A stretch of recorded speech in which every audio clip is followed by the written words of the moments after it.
মংড়ু অর্থাৎ আরাকান স্টেটে বাংলাদেশের সীমান্ত দিয়ে যে আমরা ওই পাশটা দেখি, আরাকান স্টেট দেখি, ওই যে টেকনাফ থেকে বা সেন্ট মার্টিন থেকে যে অঞ্চলটা দেখা যায় মিয়ানমারে, আরাকান স্টেটটা আরাকান আর্মির দখলে চলে গেছে।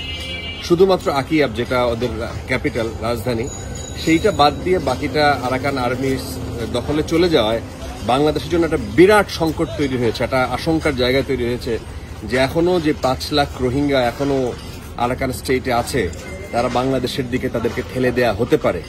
এবং বাংলাদেশের সীমান্ত মিয়ানমারের সাথে 270 কিলোমিটার, যেটা নাফ নদী দ্বারা এই সীমান্তটা ভাগ করা, এবং বাংলাদেশের টেকনাফ থেকে শুরু করে ওই পাশ দিয়ে আমরা নাইখাইছড়ি পর্যন্ত এই জায়গাটায় আপনার বিজিবির সদস্যদেরকে সক্রিয় করা হয়েছে, অতিরিক্ত বিজিবি ওইখানে নিয়োগ করা হয়েছে। এবং আপনারা হয়তো জানেন গত 5 দিন ধরে সেন্ট মার্টিনের জাহাজগুলো বন্ধ।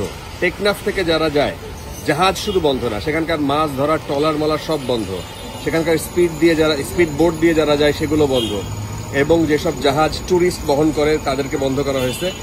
ট্যুরিস্ট জাহাজ একেবারে বন্ধ না, তারা হচ্ছে কক্সবাজারের যেই নুনিয়ারছড়া যেই জেটিটা আছে ওইখান দিয়ে যায়, কিন্তু নাফ নদী দিয়ে কয়েকটা জায়গায় তারা গুলিবর্ষণ করেছে। গত কয়েকদিনের ঘটনা, গত 8 তারিখে তারা এই মংড়ু এলাকা আরাকান স্টেটটা দখল করে।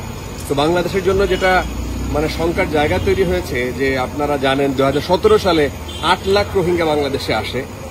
আমি সেই সময় ওইখানে ছিলাম উখিয়াতে, এবং আমরা নিজের চোখে যা দেখেছি অবিশ্বাস্য, আপনারা অনেকেই দেখেছেন। সেটা একটা বোঝা বাংলাদেশের জন্য।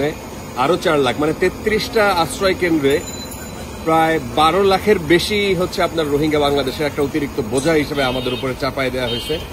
নতুন সংখ্যা যেটা তৈরি হয়েছে সেটা হচ্ছে যে এই রোহিঙ্গাদেরকে ওই পারে ফেরাতে যে উদ্যোগটা নেওয়া হয়েছিল সেটা কিন্তু একজন রোহিঙ্গা ওই পারে যায় নাই।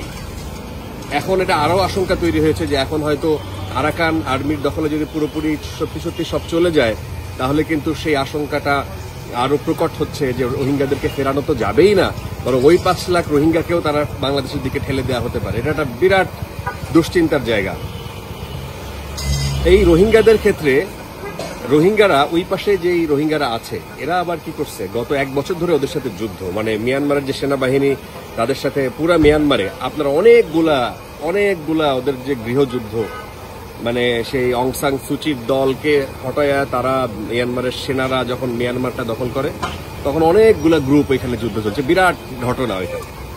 তো ওইটা আবার ব্যাখ্যা করা আবার বিরাট সময়ের ব্যাপার। কিন্তু আমরা বলতে চাই যেই রোহিঙ্গারা ওইখানে ছিল তারা আবার মিয়ানমার আর্মির হয়ে যুদ্ধ করছে। আর তাছাড়াও তাদের সাথে আগে থেকে আরাকান আর্মিদের সাথে একটা বিরোধ আছে, সেই কারণে তাদের সাথে এই বিরোধের জায়গা থেকে তারা সম্ভবত তাদেরকে ফেরত দেওয়ার চেষ্টা করা হতে পারে বলে আমাদের অনেকেই এই আশঙ্কা প্রকাশ করছেন। এবং আরাকান আর্মির সাথে মানে এটা খারাপ ভালো দুই দিকেই আছে, তবে বাংলাদেশের জন্য দুশ্চিন্তাই সবচেয়ে বেশি। মিয়ানমারের সাথে বাংলাদেশের সাথে কিছু বিজনেস হয় ছোট ছোট, ওই আপনি দেখবেন জেটি ঘাটি আছে টেকনাফের ওইখানে, ওই পুরোপুরি কার্যক্রম বন্ধ। ওখানে কোনো মাছ ধরার ট্রলার দেখা যাচ্ছে না। আমি নিউজেও দেখলাম আজকে যে এই জায়গাগুলো এখন বেশ বাংলাদেশের জন্য টেনশন তৈরি করেছে। সীমান্তে কড়া পাহারার কথা তারা বলছে। সীমান্তে গত কয়েকদিন ধরে 23টার মতো গ্রাম আছে টেকনাফের ওই জায়গাটা, আপনার শাহপুরীর দ্বীপ, তারপরে ওই জায়গাটার নাম কি ভুলে গেছি, ওই জায়গাগুলো টোটালি গত কয়েকদিন ধরে মানে যুদ্ধ পরিস্থিতি হইলে যেটা হয় আগেও, সেটা তো গত কয়েক মাস ধরে চলছিল, কিন্তু 8 তারিখ পর্যন্ত, ডিসেম্বরের 8 তারিখ পর্যন্ত টানা গুলিবর্ষণের ঘটনা, বোমা ফেলার মতো মানে আটকে উঠতো মানুষ আর কি, এরকম একটা অবস্থা সেটা এখন নাই। গোলাগুলি শব্দটা এখন পাওয়া যাচ্ছে না। তবে যেটা জানা গেছে, এবং ওরা তো এমন দেশ আসলে ওরা কোনো কিছু প্রকাশ করে না, আমাদের ওই টেলিভিশন দেখে যে আমরা কিছু বুঝবো সেইটা আসলে সুযোগটা কম। যতদূর জানা যাচ্ছে যে শুধুমাত্র আকিয়াব, মিয়ানমার রাখাইন স্টেটের মধ্যে যে আকিয়াব যে এরিয়াটা মূলত এটা রাজধানী, সেটা এখন পর্যন্ত দখলে নিতে পারে নাই। তবে আরাকান আর্মির সাথে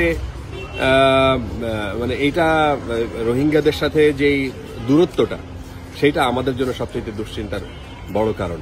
আর সেন্ট মার্টিনের জাহাজ প্রতিদিন এখন 2000-এর মতো ট্যুরিস্টকে বাংলাদেশ সরকার তারা বলছে যে যেহেতু ক্যাপাসিটি কম, এটা নিয়ে আবার আরেক রাজনীতি, সেন্ট মার্টিন নাকি দখল হয়ে যাচ্ছে, সেটার জন্য নাকি সেন্ট মার্টিনে বন্ধ করে দেওয়া হয়েছে। একেবারে ভুয়া কথা, মানে যে যা পারতেছে বলে দিচ্ছে। তো মানে আমি পলিটিক্যাল ইস্যু নিয়ে বাংলাদেশের কথা সাধারণত বলতেই চাই না, তো ওইটা একেবারেই ভুয়া কথা। মানে ওদের ক্যাপাসিটি কম। আমরাই তো বহুদিন ধরে আন্দোলন করতেছি যে সেন্ট মার্টিনে মানুষ যাওয়া মানে লিমিটেশন করে দেওয়া উচিত, ওরা তো একটা ক্যাপাসিটি আছে, যে পরিমাণ দূষণ সেটা আরেকদিন আলোচনা করব।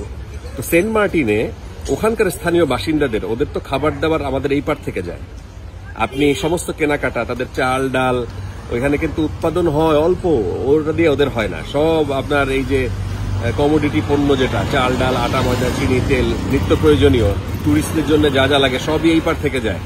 এই ট্রলার মলার বন্ধ হয়ে যাওয়ার কারণে ওইখানে যারা ট্যুরিস্টরাও যাচ্ছেন তারাও আবার নতুন করে শঙ্কার মধ্যে পড়ছেন যে ওইখানে খরচ টরচ অনেক বেশি হয়ে যাচ্ছে, টাকা বেশি লাগতেছে, এবং ওখানকার যারা স্থানীয় বাসিন্দা আছে তারাও বেশ ঝামেলার মধ্যে পড়তেছে। এবং ওখানকার যারা বিশেষ করে ওই অঞ্চলের মানুষ অনেকেই মাছ ধরে জীবিকা নির্বাহ করে, তাদের চলার মলা সবকিছু বন্ধ এখন। তো সব মিলায় এটা বাংলাদেশের জন্য একটা উটকো একটা ঝামেলা। বাংলাদেশ এই যে একটা ছবি দিচ্ছে, বর্ডার গার্ড বাংলাদেশ তাদের সীমান্ত যে কোস্ট গার্ডের সাথে তারা ওই সীমান্ত এরিয়া তারা পাহারা দিচ্ছে, এবং আরআরসি যারা এই যে মানে শরণার্থ ত্রাণ এবং প্রত্যাবাসন কমিশনার, সেখানে উনিও এই ইন্টারভিউতে বলছেন যে বাংলাদেশের সীমান্তে কঠোর অবস্থান নেওয়া হয়েছে। তো বাংলাদেশের যত রকমের প্রস্তুতি নেওয়া দরকার বাংলাদেশ নিয়েছে, কিন্তু এটা আমাদের মানে আরেকটা অস্বস্তির দিক, যেটা একটা উটকো ঝামেলা হিসেবে আমার কাছে মনে হচ্ছে, এবং এই দিকে সবার নজর থাকতে হবে।